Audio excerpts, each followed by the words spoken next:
Muy bien, muy bien. Entonces vamos a darle los 3 minutos a Carlos Rodríguez, sus 2 minutos a Carlos Rodríguez para que él desarrolle una reflexión, una pregunta a cualquiera de los invitados no cristianos.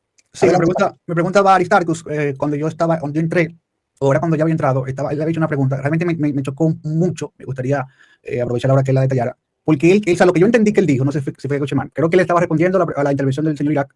Él decía, me va a corregir si no es así, pero él decía como que la Biblia tiene errores, contradicciones y cosas así, como que esas serían razones para decir que Yahvé no existe o que Yahvé no se ha revelado. Si mal no entiendo, o sea, no sé si era que no existe o que no se ha revelado. Entonces, si es que no se ha revelado, veo que le está sintiendo con la cabeza. Si ves que no se ha revelado, bueno, me gustaría entender para hacer la pregunta. Deja, por favor, Veloz, que él me explique esa parte para yo poder formular bien la pregunta, porque como yo estaba entrando, no escuché bien, pero me llamó la atención algo que él dijo.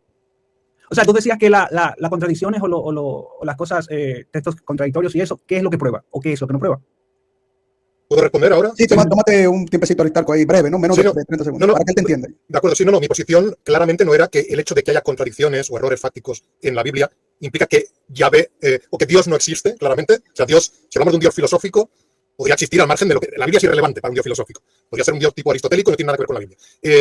Y que no se ha revelado... Hombre, Dios, o sea, si Dios, entendido como Dios filosófico, podría haberse revelado en otro sitio. O sea, pero yo lo que estoy diciendo es que si en un texto concreto, o sea, fíjate, sintetizo lo que he explicado en unas pocas frases. Si en un texto específico hay errores, hay contradicciones, hay cosas que están demostrablemente mal, eso es indicio de que ese texto no es un mensaje que provenga de un ser infalible que es omnisciente. Porque lo que cabría esperar es que no haya errores si proviene de ese tipo de ser. Ese texto. No hay ahora, entonces la pregunta es, una pregunta, porque justamente eso fue lo que me llamó la atención. Yo quiero preguntarte es, ¿qué conexión tiene eso que tú dices con la conclusión que haces? Si tú planteas el argumento en la forma que tú lo haces, de forma condicional, el antecedente, el consecuente, tienen que tener una relación de necesidad. En la forma que tú lo estás planteando, no tiene ninguna relación de necesidad, porque Dios bien pudo haberse revelado a través, o sea, un Dios siendo infalible pudo haberse revelado o dejar su revelación a través de textos que cometan esos errores. Al no tener esa relación de necesidad, no le veo coherencia, o sea, no se sigue la conclusión. Me gustaría que tú resolvieras ese punto o aclararas ese punto. Perfecto. Ok, ¿sí? Adelante, Aristarco. Bien, perfecto. No, para empezar, tienes que entender que este argumento en concreto yo no lo he planteado como un argumento apodíctico, en el que haya una conclusión que se sigue necesariamente de las premisas como se sigue un resultado matemático, sino más bien es una conclusión razonable partiendo de que si un ser lo conoce todo, porque es omnisciente, lo hemos descrito así cuando lo hemos deducido filosóficamente, además es perfectamente bueno, por lo tanto no miente, entonces no pretende mentirnos, no pretende transmitirnos información incorrecta y además no se va a equivocar porque es infalible, es omnisciente. Entonces, de entrada, lo razonable, la conclusión plausible es que si un texto contiene errores, pues no provenga de un ser con esas características. Claro, yo no, en ningún momento, y pude revisar todo lo que he dicho, he planteado que que haya una relación de necesidad, ni lo he planteado como un argumento apodíctico. Pero en todo caso, de entrada, no creo que a nadie pueda pensar que es absurdo el argumento de que un ser con esas características, un ser que no miente, que es bueno, que es infalible, que es omnisciente, si transmite algo, no lo transmite con errores. Tú dices, podría caber la posibilidad de que lo transmita con errores. Bueno, aquí podrías ir un poco por, si defendieras ese punto que has defendido tú, Carlos Rodríguez, de que no puedes descartar de que haya un buen motivo para transmitirlo con errores. Y podría ser un poco como los que defienden el problema del mal, ¿no? Quizás ese Dios perfectamente bueno y omnisciente tiene una buena razón que se nos escapa para comunicarnos algo que contenga errores. Pero si vas por ese camino, vas por un camino que te lleva a una conclusión terrible. Es que al final, pues, bueno, como caemos en el teísmo escéptico y no podemos descartar que Dios tenga alguna buena razón que se nos escapa para comunicarnos las cosas mal, entonces realmente ya nunca podemos saber si lo que estamos leyendo en el texto bíblico es verdad o falso. Porque siempre cabría la posibilidad de que haya alguna razón para que el Dios nos esté transmitiendo cosas falsas. O sea que incluso en ese supuesto que planteas, en el que el Dios perfectamente bueno tiene razones moralmente suficientes, incognoscibles para nosotros, por las que es conveniente que nos transmita cosas mal escritas, incluso en ese supuesto, digo, pues eso es terrible para la confiabilidad de la Biblia, porque estaríamos ante un texto en el que nunca podemos confiar en el que lo que estamos leyendo sea verdadero en lugar de falso. Siempre podría ser que haya motivos para que Dios nos haya transmitido lo falso. Entonces, bueno, en este caso podrías intentar salvar, sin demostrarla, la posibilidad, ¿no? La mera posibilidad de que esto siga siendo palabra divina, pero la confiabilidad de la Biblia queda destruida. Cerrando ahí. Ok, 3 minutos, 10 segundos. Adelante, Carlos Rodríguez, con tu respuesta. Bueno, sí, me pregunta justamente giraba en torno a eso, porque es que yo no le encuentro ninguna relación de necesidad para plantear ese argumento y hacer esa conclusión. Recuerda que cuando tú planteas un argumento en términos de condicionar, sí, entonces el antecedente tiene que tener una relación de necesidad con el consecuente.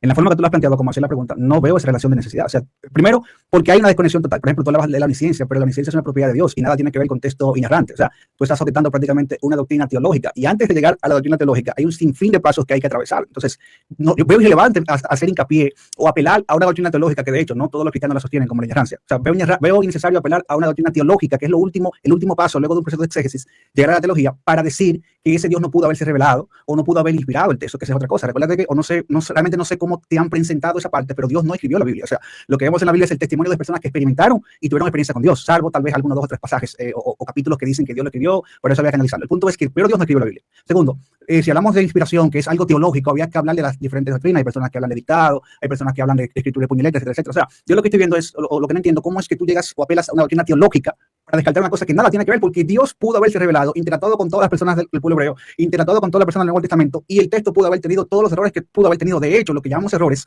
que es bueno que tú lo mencionas, nosotros sabemos dónde están los errores.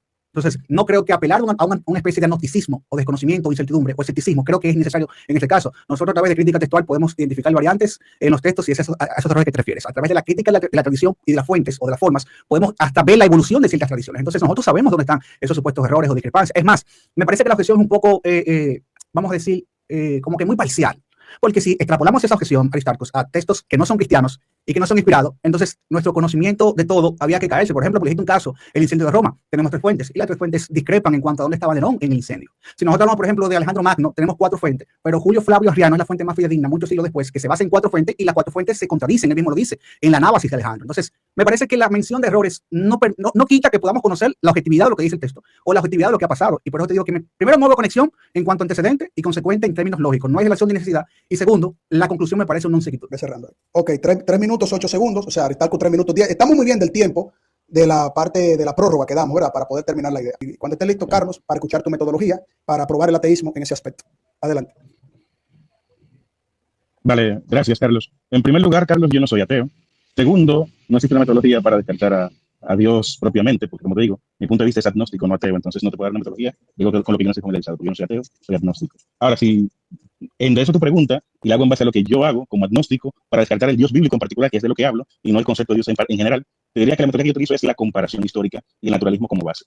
A través de la comprobación histórica o la comparación histórica, lo que yo valido es que la creencia cristiana, al igual que todas las demás, tiene simplemente un componente netamente humano, y que no podemos rastrear la revelación divina a través del texto, porque como mismo Carlos Rodríguez mencionó, incluso aunque él acepte la inspiración o la revelación, al final no está carente de errores. Y en esa existencia de errores, incluso hasta tal punto que el mismo Rodríguez comparó el texto bíblico, donde está el Dios verdadero, con otros textos paganos o terrenos que no tienen ninguna revelación, para compararlo como igual, pues precisamente yo no puedo ver ningún tipo de Dios ahí. O sea, un texto que al igual que todos los demás contenga los juicios morales incorrectos en nuestros tiempos actuales, errores garrafales, errores históricos e imprecisiones que llegan a un punto de compararlo con una obra externa, pues no tiene un texto de importancia para mí, ni me prueba realmente de que existe un Dios detrás de ese texto que ya aceptaron ustedes todos que tienen errores. Entonces, ¿qué metodología yo uso? Primero eso, compararlo históricamente. Si se asemeja más a cualquier otro texto de la antigüedad, no libre de errores y falencias de todo tipo, al final tengo que aceptar que lo más plausible es no que Dios haya hecho una excepción, pese a que sí, igual que todos los demás, sino que ese texto, igual que todos los otros, representa simplemente la interpretación de los hombres antiguos acerca del mundo y de su concepto de Dios. Ok, 2 minutos. ¿Lo dejas ahí, Carlos? Ahí está bien. Muy bien. Gracias por la respuesta. Ahora ya tiene sus 2 minutos para desarrollar su pregunta. Nuevamente a quien él quiera de los cristianos. Bien, pues esta vez, para variar, como antes le he preguntado a Irak, ahora le preguntaré a Carlos Rodríguez. Y bien, en tanto que él ha dicho que no habría problema con que en la Biblia haya errores y que eso no implica necesariamente que no sea inspirada por un ser perfecto, omnisciente, etcétera, cosa que tampoco yo he dicho yo que sea necesariamente, pues ya lo he explicado, pero da igual. Como él dice que no habría problema en que haya errores, claro, yo lo que le preguntaría es si él, como cristiano protestante que creo que es, él toma la Biblia como autoridad y se la presenta a otros como autoridad, diciendo, mira, un buen motivo para que tengamos que hacer X es que lo dice la Biblia. O un buen motivo para creer que X sucedió es que lo dice la Biblia. Yo le preguntaría si le toma como autoridad la Biblia en ese sentido, en el sentido de pensar que hay cosas que son verdad porque lo dice la Biblia, o pensar que debemos hacer ciertas cosas porque lo dice la Biblia. ¿De acuerdo? Entonces, mi pregunta es esa. ¿Él lo toma como autoridad, lo utiliza como autoridad, o nunca apela a la Biblia como autoridad, ni la toma como autoridad para confiar en que algo plausiblemente es verdadero o que plausiblemente algo es correcto? Esa es mi pregunta. Muy bien, 1 minuto 24 segundos. Carlos Rodríguez, cuando esté listo para darte tus 3 minutos. Bien, perfecto. Primero aclarar que yo no dije, o sea, yo no estoy diciendo que Aristarco decía que la conclusión era necesariamente. Estoy explicando que en lógica se sabe que cuando tú emulas un argumento o tú plasmas un argumento de forma condicional, el antecedente debe seguirse necesariamente del consecuente. No es que Aristarco dijo la conclusión necesariamente, sino que eso es una regla en lógica. Entonces, por eso yo decía que el argumento no me hace mucho sentido porque no hay relación de necesidad entre el antecedente y entre el consecuente. Entonces, a lo que él preguntó, quiere hacer aclaración, a lo que preguntó paso a responder lo siguiente. Preparar una respuesta de que corte el tiempo sería casi imposible. Tal vez en un futuro podamos explayarlo más en el tema, pero me sigue llamando la atención cómo mezclan un sinnúmero de elementos con cosas que no tienen que ver. Por ejemplo, en este caso la autoridad ahora. Claro, yo leo la Biblia y yo la recibo como autoridad, por muchas razones, pero el hecho de que yo la reciba como autoridad no se sigue necesariamente que la Biblia tenga que estar carente de errores o que no pueda tener errores. O sea, la verdad de lo que dice el texto bíblico no depende de que la Biblia sea inerrante o no. O sea, es que sigo sin entender esa parte o ese énfasis. Por ejemplo, vamos a suponer que mi mamá me manda un mensaje, una carta a través de Veloz, y Veloz me lee ese mensaje y mi mamá me da una orden, una prescripción. Yo conozco a mi mamá y yo sé que esa prescripción viene de mi mamá. Ese texto no es inspirado. Sin embargo, yo recibo esa carta de mi mamá y la orden como una autoridad. Es que no tiene nada que ver la inspiración con esto. O sea, yo puedo saber que lo que manda el texto bíblico, por ejemplo, vamos a suponer Jesús, que decía, amen a sus enemigos. Yo puedo hacerlo de dos formas. De la forma tradicional, como lo haría un creyente, creyendo en el texto, y de la otra forma, como yo puedo hacerlo, demostrando que realmente Jesús hizo esa afirmación a través del método histórico crítico, que digan, por ejemplo, amen a sus enemigos o amen a Dios sobre todas las cosas. O sea, es que lo que me choca del planteamiento que ha hecho Aristarco, de hecho, de lo que decía ahorita, es cómo mezclar o ligar verdad objetiva y conocer esa verdad, que es algo de orden epistémico, con inspiración o inerrancia, que son doctrinas teológicas. Es que, o sea, eso como que me ha chocado un poquito por lo que he estado escuchando, pero al final te digo que sí, yo leo, lo recibo como autoridad por las dos razones que te expliqué. Ok, lo dejo hasta ahí. Adelante, Aristarchus, con tus 3 minutos. Bien, pues habiéndome contestado Carlos Rodríguez a la pregunta y habiendo dicho que sí, que lo toma como autoridad, no sé si ha llegado a contestar a mi otra pregunta, que sí, también lo presenta a otros como autoridad, en el sentido de, además de decir que algo es verdad o plausiblemente es verdad porque lo dice la Biblia, también decir que algo debe, en sentido moral, algo debe hacerse porque lo dice la Biblia y tanto tomarlo él como verdad y como autoridad, como presentarlo a otros. Pero en todo caso, ya que me ha dicho que sí, que lo toma como autoridad, aclaro el porqué de mi pregunta. Es muy sencillo. La Biblia de entrada es un texto. Para mí es un texto escrito por unos seres humanos, ¿vale? Por eso yo, de entrada, no la tomo como una autoridad. Igual que, por ejemplo, si alguien me dijera, hay que acabar con los judíos, y yo digo, ¿por qué? Y me dicen, pues porque lo dijo Hitler en el Mein Kampf, en su libro, en el Mein Kampf. Y digo, ¿y a mí qué me importa que Hitler escribiera eso? Yo no me tomo el Mein Kampf como autoridad. Yo no me tomo este texto como autoridad. Entonces, cuando a mí me dicen, Aristarchus, tienes que hacer esto porque lo dice un texto X, mi respuesta es, a mí qué más me da que un texto X diga esto. Es simplemente un texto escrito por un ser humano, puede estar equivocado ese ser humano, puede ser inmoral ese ser humano, no lo tomo como guía ni como autoridad. Bien, esto cuando me presentan que debo hacer algo o que debo creer que cierto hecho es verdad porque lo diga un texto. Bien, entonces, tal y como yo lo entiendo, muchos cristianos, cuando usan la Biblia como autoridad y cuando la toman como autoridad, es porque creen que está inspirada por un ser omnisciente perfectamente bueno, que es Dios. Y por eso creen que, en tanto que está inspirada, debe contener verdad y debe contener preceptos morales correctos, porque está inspirada por un ser que es perfectamente bueno y omnisciente.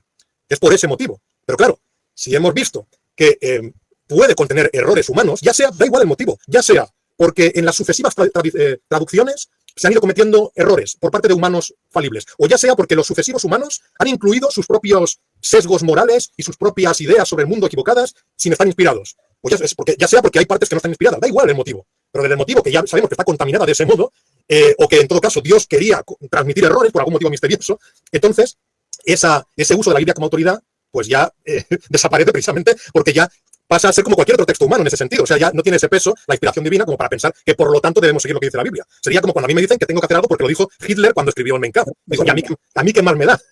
Ahí está el tema. Ok, 3 minutos, 6 segundos. Excelente.